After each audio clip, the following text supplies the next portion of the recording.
అనుకోపోతే మాట చెప్పనా, కుక్క బుద్ధి మొక్క దగ్గర తెలుస్తుంది, ఈ క్రైస్తవుల బుద్ధి కళ్యాణం దగ్గర తెలుస్తుంది. కుక్క బుద్ధి ఎక్కడ? మాంసం మొక్క దగ్గర. ఈ క్రైస్తవుల బుద్ధి ఎక్కడ? అదే పెళ్లి దగ్గర తెలుస్తుంది. మారు మనసు అంటారు, రక్షణ అంటారు, పాపక్షమాపణ అంటారు, బాప్తిసం అంటారు, దేవుల్లో ఉందామని అంటారు, అన్ని బాగుంటాయి మన దగ్గర. పెళ్లి దగ్గరకు వచ్చినప్పుడు చూడాలండి, ఏమంటే మన వాళ్ళు కాగుణంతం చదువుతారు. కాగుణంతం అంటే ఏంటో చెప్పనా? కా అంటే కలగా ఉన్న పిల్లొచ్చేయాలట. ఈడేమో ఎలుగుబంటిలాగా ఉంటాడు పనికి మాలోడు, ఈడికేమో కలగా ఉన్న పిల్లొచ్చేయాలట. మళ్ళీ కాకు దీర్ఘమిస్తే కా అంటే కానుకలు తెచ్చే పిల్లొచ్చేయాలి. మళ్ళీ కాకుమిస్తే కు అంటే కులం పిల్లే వచ్చేయాలి. ఆ కూకు దీర్ఘమిస్తే కు అంటే వాళ్ళమ్మ నన్ను కూడబెట్టిందంతా లాక్కొచ్చే పిల్లొచ్చేయాలి. ఈడు మాత్రం ఏం ఖర్చబడు. కొంతమంది అబ్బాయిల తాలూకా తల్లిదండ్రులు ఇలాగే అఘోరించారండి. నేను కొంతమంది అత్తలను చూశాను, కొడుకు పెళ్లి సంబంధానికి వచ్చిన అత్త రాక్షసులను చూశాను. మీరు మంచోళ్ళు అమ్మలేమో తెలియదు. ఒక పెళ్లి సంబంధానికి వెళ్తే, వినండి ప్రియుడు, ఇక్కడ మీ సామర్లకోట నుంచి మా ప్రాంతాలకు వచ్చింది అమ్మ. భర్త ఎప్పుడో చచ్చిపోయినాడు, ఇద్దరే పిల్లలు. ఆ పిల్లనేమో ఎంఎస్సి బీఈడి చదివించింది, పిల్లగాడికేమో ఎంటెక్ చదివించింది. ఆమె చేస్తున్న చిన్న ఉద్యోగంలో డబ్బంతా పిల్ల చదువు పెట్టింది. ఒక పెళ్లి సంబంధానికి ఏమండి కూర్చుంటే ఒక అతగాడు వచ్చాడు.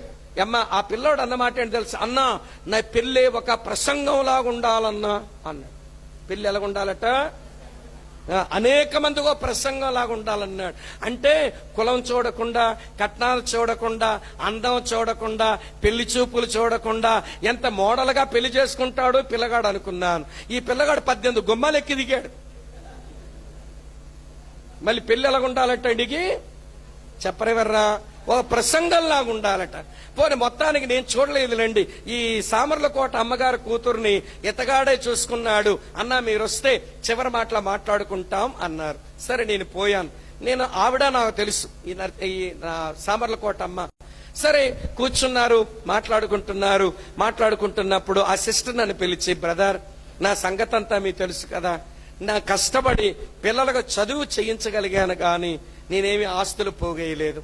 నా పరిస్థితి మీకు చాలా సంవత్సరాలుగా తెలుసు కదా బ్రదర్. కనుక నేను ఆ పెళ్లి ఖర్చుల కొరకు ఒక 2 లక్షలు ఇస్తానండి. ఏంటమ్మా? 2 లక్షలు ఇస్తానండి. తర్వాత ఏమో వినండి, ఒక మోటార్ సైకిల్ కొని పెడతానండి, ఒక తులం మెడలో గొలుసు పెడతానండి. ఇంతకంటే నేనేమీ చేయలేను బ్రదర్, నా వెనకాల ఎవరు లేరు ఈ జిల్లాలో అనంటే, సరేనమ్మా అవన్నీ నాకెందుకు చెబుతున్నారు, మరి వాళ్ళకి చెప్పుకోలేకపోయారు అన్నారు. వాళ్ళతో విషయాలు చెప్పాం బ్రదర్, మీకు చెప్పాలి కదా, చివరి మాటలు ఏదో చెప్పి మీరు ముగిస్తారని అని అంటే, సరేనమ్మా మళ్ళీ వచ్చి కూర్చున్నారు. ఈ అబ్బాయి పేరు శ్రీను. ఏం శ్రీను, చెప్పావా మీ పేరెంట్స్ కి అంటే, చెప్పానన్నా అన్నాడు. ఏం చెప్పావన్నా? నేను అదేనన్నా అంటే ఏమన్నారో చెప్పానన్నారు. సరే మరి ఆ విషయాలు నేను ఇప్పుడు చెప్పనా అంటే, చెప్పండి అన్నా, మరి ఆవిడ నాకు చెప్పారు, మరి నీకు చెప్పానన్నారు, మీ అమ్మ నాకు చెప్పానన్నావు కదా, చెప్పానా అన్నాను. చెప్పండి అన్నయ్య అన్నాడు. ప్రియులారా, మరి ఈవిడ 2 లక్షల రూపాయలు పెళ్లి ఖర్చులు పెట్టుకునే దానికి ఇస్తారట అమ్మ. తర్వాత ఏదో బండి కొని పెడతానంటుంది, తర్వాత గొలుసేదో వేస్తానంటుంది. మరి ఇవి ఆవిడ స్తోమత అది. సరే ఇక ఇక మాట్లాడుకునే మాటలు లేవు, తేదీ ఎప్పుడో పెట్టుకుందాం అంతేనా, ఇంకేమైనా ఉన్నాయా అన్నాను. అమ్మ వింటున్నారా? వాళ్ళ అమ్మ పక్కన కూర్చున్నాడు ఈ పిల్లగాడు. వాళ్ళమ్మ కొడుకుని ఇలా గిల్లి, 2 లక్షలు సిగ్గులేదురా లే అంటుంది. సిగ్గులేదురా లే అంటుంది. అంటే ఈ పిల్లగాడు లేచి వెళ్ళిపోయాడు, ఆవిడ లేచి బయటికి వెళ్ళిపోయారు మాట్లాడుకోవడానికి. నేనేమో తిన్నగా బయటికి వెళ్ళాను. ఏంటి మీ ప్రాబ్లం అని అన్నాను. అంటే అదేనన్నయ్య, మా అమ్మ ఇష్టపడడం లేదన్నయ్య. అమ్మా వినండి, ఆవిడ 2 లక్షలు ఇస్తుందంటే ఇష్టపడడం లేదన్నయ్య అంది. నాకు ఎంత కోపం ఎక్కిందంటే ప్రియులారా, వినండి నేను చెప్తాను. ఈ అమ్మ ఇవ్వండి ఏం చేసేదో నేను ఎరుగుతున్నాను.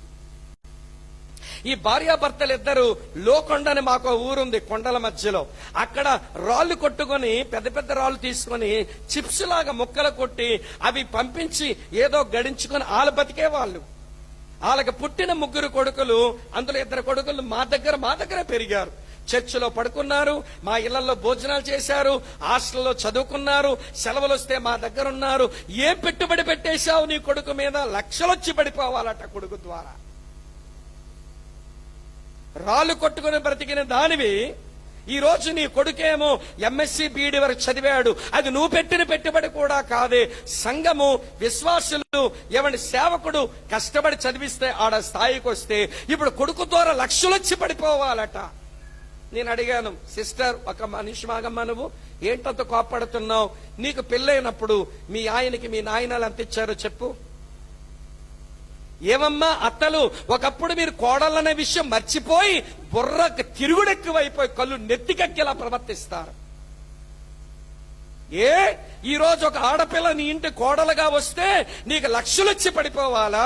మరి నువ్వు మరో ఇంటి కోడలుగా వెళ్ళినప్పుడు మీ నాయన ఏమిచ్చాడు? అది నీకు కనబడదా? అది నీకు గుర్తుండదా? అప్పుడు నా పెళ్ళి అవ్వదేమో, పాస్టర్ గారు ప్రార్థన చేయండి, నా పెళ్ళి అవ్వదేమో, వాళ్ళంతా అడిగేశారు, మా అమ్మ నాన్న ఇవ్వలేకపోతున్నారని ముక్కి మొదలష్టపేడు పేడిసిదివి అప్పుడు. ఇప్పుడేమో పరాయి ఆడపిల్ల గురించి నీకేమో లక్షలు వచ్చి పడిపోవాలా? సిగ్గుంతేమైనా? వినండి, గట్టిగా చెప్తున్నాను. ఈ రోజు కట్నంగా నువ్వు తీసుకున్న డబ్బు వాళ్ళు సంతోషంగా ఇచ్చారా? తీసుకో. సంతోషంగా ఇచ్చారా? తీసుకో. అంతేగాని ఇస్తారా సస్తారా లేకపోతే పెళ్ళవదని భీష్మించి కూర్చున్నావనుకో, వాళ్ళ రక్తం, వాళ్ళ చెమట నీ ఇంటి మీద నిప్పులై కురుస్తుంది. చస్తావు. నాశనమే, నీకు దుంప నాశనమే వస్తుందా డబ్బులతో. ఏమ్మా అర్థమవుతుందా? ఎవరి డబ్బులని నువ్వు తిందామనుకో, వాళ్ళ రక్తం తోగుతావా రాక్షసులాగా? వాళ్ళ చెమట తాగుతావా నీవు? వాళ్ళకుందా ఇచ్చారా? తీసుకో సంతోషంగా. అంతేగాని ఇస్తారా సస్తారని భీష్మించి కూర్చొని ఎవడి బేరాలు పెడతారండి. ఈ రోజున సాంఘిక దురాచారమైన ఈ వరకట్నానికి వేరుగా నిలబడవలసిన క్రైస్తవ సంఘమే కట్నాలు కక్కుర్తుపడి కుక్కల్లాగున్నారు. పీతు మీద 10 పైసలు పెడితే 4తో లాక్కుంటారేమో పీతు క్రైస్తవులు. గట్టిగా చెప్పానేమన్నా అమ్మ? అర్థమవుతుందా? చెప్పక తప్పదు. ఈ రోజున వినండి, టీవీ 9 కుందండి వాడికి ఒక ఎవండి, టీవీ 9 కుందండి ఒక ఎవండి విలువలు. అప్పుడప్పుడు స్లోగన్లు వేస్తున్నాడు. ఏమని స్లోగన్ వేశాడు? కట్నము అడిగిన వాడు. చదువుతున్నారా మరి?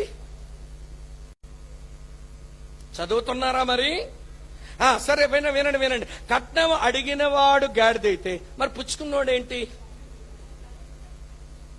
అదే అడిగినోడు పుచ్చుకున్నోడు ఆడేయలేండి. ఇచ్చినోడేంటి మరి? అమ్మా, అడిగినోడేమో గాడిదైతే ఇచ్చినోడేమో కంచరగాడిద అన్నమాట. కంచరగాడిద. ఈ మధ్యలో మరికొన్ని గాడిదలు ఉంటాయి. మాలాంటి సేవకులు వీళ్ళకో పేరు పెట్టాను నేను, అడ్డగాడిదలు వీళ్ళు. ఈ అడిగినోడేమో గాడిద, ఇచ్చినోడేమో అమ్మ కంచర గాడిద, మధ్యలో ఇప్పించినోడు ఉంటాడే అడ్డగాడిద. అసలు క్రైస్తవ సంఘాలంటే గాడిదలే.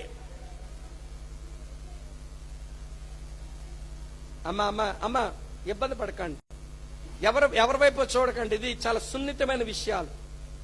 అరే నా మీదే అతను చెబితే నా వైపు ఈవిడు చూసిందని సావాసంలో ప్రేమలు తగ్గిపోతాయి. దేవుడు నీతో మాట్లాడితే నువ్వే తీసుకో. ఇంకొకరితో మాట్లాడాలనుకుంటే ప్రార్థన చేయి, దేవా ఆ వ్యక్తి విషయంలో మార్పు కలిగించున్నాయి. అంతేగాని ఎవరి వైపు చూడకండి. ఇలాంటి సున్నితమైన విషయాలు చాలా ప్రమాదం. వినండి ప్రియమైన స్నేహితులారా, ఈ రోజున వినండి, ఎవరో రక్తం, ఎవరో చెమట నువ్వు తిందామనుకోవడం అనేది నీకు నీతా?